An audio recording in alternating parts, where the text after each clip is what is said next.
Hey, what's up? So, this podcast is all about how do you build the most successful business, be fired up as an entrepreneur, and live the life that you're proud of. How do you create that level of freedom, energy, and excitement in your life? That's the result that I'm obsessed with and I'm trying to figure out.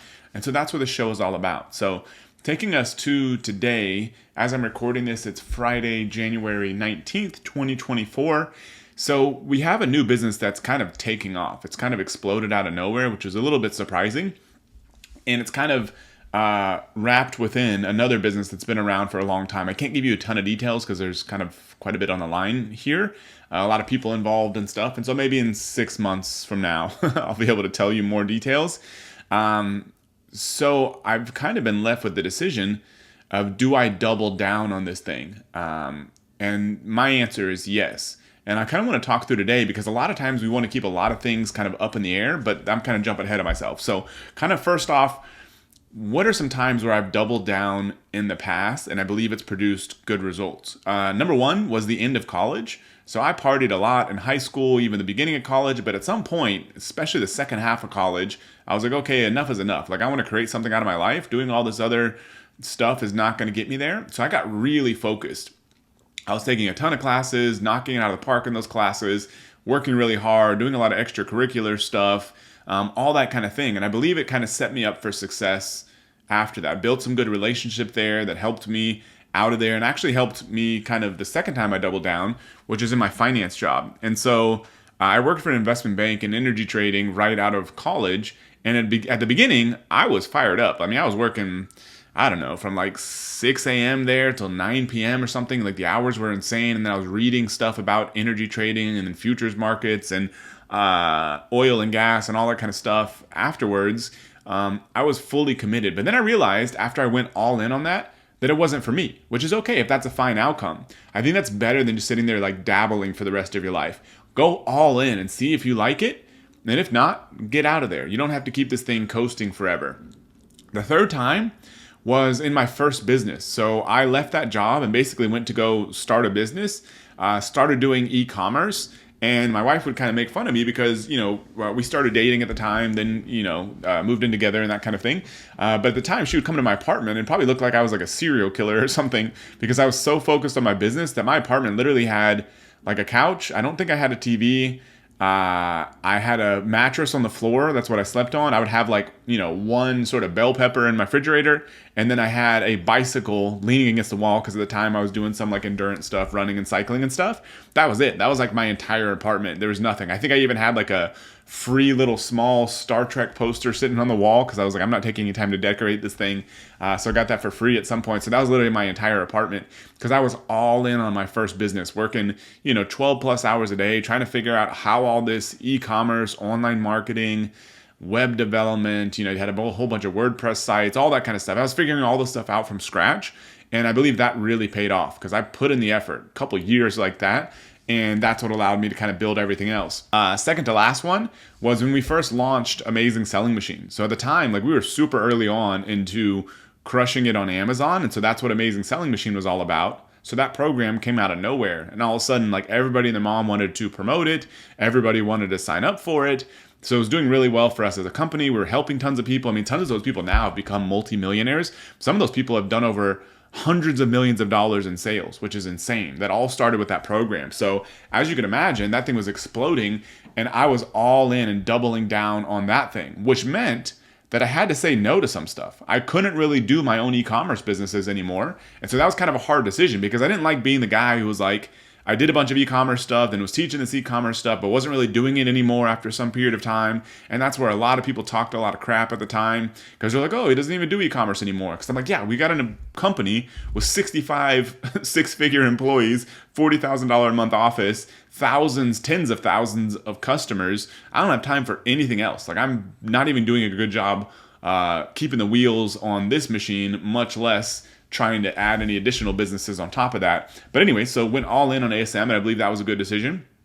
Then the next big one was for LifeBoost. At the time, LifeBoost, I saw a huge opportunity there. And so early on, I basically stopped doing anything at Amazing.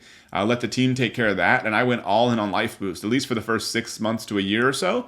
And that helped that business go from basically nothing to 600 grand a month in sales. And then now we do a lot more. And so there's been these times in the past where I made a decision. Do I try to dabble or do I double down? And so made the decision to double down. And I believe that is huge. And so I believe the strategy you can take away from this is, I think you kind of got to say yes to a lot of things. So this is kind of like, Warren Buffett will say a lot. He's like, mediocre, successful people, they say no some of the time. Super successful people say no to like everything. There's some quote, I think, like that attributed to him. And his idea is like, say no to everything. But I think you can only do that once you've figured out something that's working. For him to say yes to anything other than him investing and leading and managing Berkshire Hathaway is going to cost him probably billions of dollars. So he can't say yes to almost anything else unless it's really going to support either that business or make him feel good and do stuff that he likes to do. And so I think, but if you're not at that point where you don't really know what to double down on, I think you have to say yes to a lot of stuff. And so we've said yes to all kinds of things. And I think the mistake was not saying yes to a lot of things, trying a bunch of stuff out. I think it was, once you found something working, not cutting all that stuff out immediately. I think that's what you've got to do. Because I believe kind of like the ideal life is to go from success to success to success. I remember hearing about, I can't remember who it was. It was like a big rock star that at some point, they were, got to be, I think, late 30s, 40s, that kind of thing was ending. And they ended up, going back to medical school and become a very successful like medical doctor. I think that's a great life. They crushed it at being a rock star. Then they crushed it at being a medical doctor. So they had these big sort of successes stacking on top of each other. But if that person would have tried to do both of those at the same time, I don't think it would have worked out. And so I think the ideal life is to be like, absolutely crush it at one thing. Maybe that's like 5 years, maybe it's a decade. Then you switch to something else if you want to do something else and keep going like that. Whereas what most of us do, and I'm very guilty of this myself, is I try to keep 52 balls up in the air at the same time. I'm trying to push these like 12 things down the field all at once, as opposed to just one thing at a time, I think is more ideal. So I think you say yes to a lot of things, find something that's working, then really narrow that list down. Because I think you can only achieve that kind of success if you focus on a really narrow list of things at a time. I don't believe you can make this happen if you got all these balls up in the air all at the same time. I think you just end up getting nowhere. And for some reason, we like to keep all these options open. I mean, think about it. It's like, I've done this, other people have done this. You want to say maybe to anytime people ask you to do something. Yeah, you want to go to the movie. Hey, you want to go to this party. You want to go on this trip. Maybe, sort of keep those options open. It feels good to have a lot of options, but you don't want to say 100% yes or 100% no to anything. Even though that's probably the right thing to do for a lot of reasons. It's just human nature. We like to have options, but I don't think that's the right way to produce a lot of success in your life. So as far as like how to actually implement this, first say yes to a lot of stuff. If you don't know what that one thing is to double down right now, phase one is to say yes to a lot of things. You got to try a lot of stuff out. I mean, think about like a little kid trying to figure out what sport or hobby to pursue. The kid should try as many of them out as possible. Try football, try basketball, try soccer, try playing chess, try doing science experiments, and see what sticks. See what, for whatever reason, you're naturally interested in, or maybe have some natural inclination or a combination of both, then double down on that thing. I think the mistake is try to force one thing to work when that may not be the best fit. So say yes to a lot of stuff. Then once you find something working, cut out everything that doesn't support it. Treat people well. Make sure to take care of people. Don't get rid of any of your true responsibilities where only you can do these things. Beyond that, I think most people are probably going to make the mistake of keeping too many things up in the air at once. You got to be willing to make the hard decisions. As they kind of say, be willing to burn the boats. So you want to not have an option to retreat, ideally.